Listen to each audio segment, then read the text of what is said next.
Donc moi c'est Caroline, c'est pas une photo très actuelle, mais c'est ça. Je suis le lead de l'expertise communauté active que nous avons lancé en juin avec Charles-Antoine et Cécile et toute l'équipe d'Upscotch PR, que Charles-Antoine vous a très très bien présenté, donc je vais pas vous refaire la présentation, mais c'est vraiment une expertise qui symbolise bien la rencontre entre les expertises de Human to Human, hein, qui est mon agence d'origine, et celle d'Astrid, où on est vraiment animé par les réseaux sociaux, avec ce prisme vraiment corporate, opinion, compréhension de l'opinion et de la formation de l'opinion, et avoir aussi cette compréhension de qui fait le débat, des points de bascule, et d'identifier sur chaque conversation un peu le compte, le profil, et la personne évidemment, la communauté, qui pourrait faire basculer le débat d'un côté ou d'un autre. Et donc, avec Cécile et Charles-Antoine, on a mis au point Communauté Active, qui a vraiment cette ambition-là, d'aller creuser les événements, les communautés, certains sujets aussi, d'explorer un peu des territoires nouveaux, comme LinkedIn notamment, qui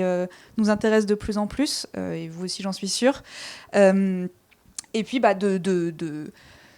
de réussir des analyses qui vont nous permettre de mettre les bons messages en face des bonnes personnes au bon moment. Et ça, c'est vraiment l'ambition derrière, hein. C'est pas juste le plaisir de faire des études, même si on aime beaucoup ça. C'est vraiment de pouvoir trouver des leviers d'action qui vont nous être utiles et qui vont servir nos clients. Et donc aujourd'hui, on a fait un petit exercice qui est un petit case study, donc l'humeur des boss à la REF 2024.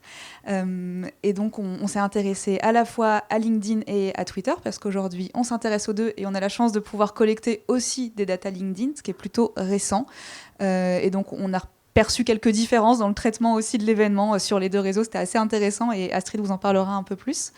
Un petit point méthodologie. Qu'est-ce qu'on a collecté? Donc, on a recherché tous les posts qui mentionnaient la REF 2024 sur les réseaux sociaux entre mi-août et la semaine dernière, globalement. On a collecté quelques 2400 posts sur X qui ont été postés, post et repost, donc tweet et retweet, qui ont été postés par un peu plus d'1 millier de profils. Et sur LinkedIn, on a 445 posts publiés par 302 profils. Alors là, vous vous dites... mince, il n'y a quand même pas grand-chose sur LinkedIn, alors qu'on nous dit que c'est un réseau qui est hyper dynamique. Alors oui, certes, mais en termes d'impressions mesurées par l'outil VisiBrain, sur X, on a 16 millions d'impressions, ce qui est très très bien. Mais en fait, sur LinkedIn, c'est pas trop mal aussi, parce que nos 445 posts, ils ont été partagés près de 1200 fois, et ils atteignent plus de 15 millions d'impressions. Donc en fait, en termes de visibilité, c'est tout à fait intéressant sur les deux plateformes. Sur X, on a certes 2300 posts et reposts, mais ce qui est déjà très bien aussi, 512 posts uniques, donc avec des auteurs qui ont tweeté et pas retweeté.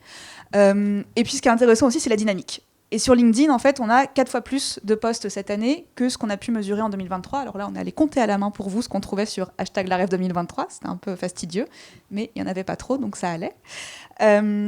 Et donc ça, c'est un constat intéressant, hein, puisque c'est aussi ça qu'on va rechercher avec Communauté Active. C'est un peu la bascule aussi, parce que c'est bien beau de regarder ce qui se passe sur X, mais en fait, il ne faut pas louper la montée des autres réseaux. Donc, dans le cas qui nous intéresse aujourd'hui, ça va être forcément LinkedIn, et c'est des problématiques qui reviennent régulièrement. C'est un canal qu'on regarde de plus en plus pour des problématiques corporate, mais c'est évidemment vrai aussi avec Instagram, avec TikTok, où il peut se passer beaucoup de choses, et ça on le sait parce qu'on fait aussi de la crise, et on sait que ce sont des réseaux qu'il faut surveiller avec leur propre communauté active, leur propre code qu'il va falloir comprendre.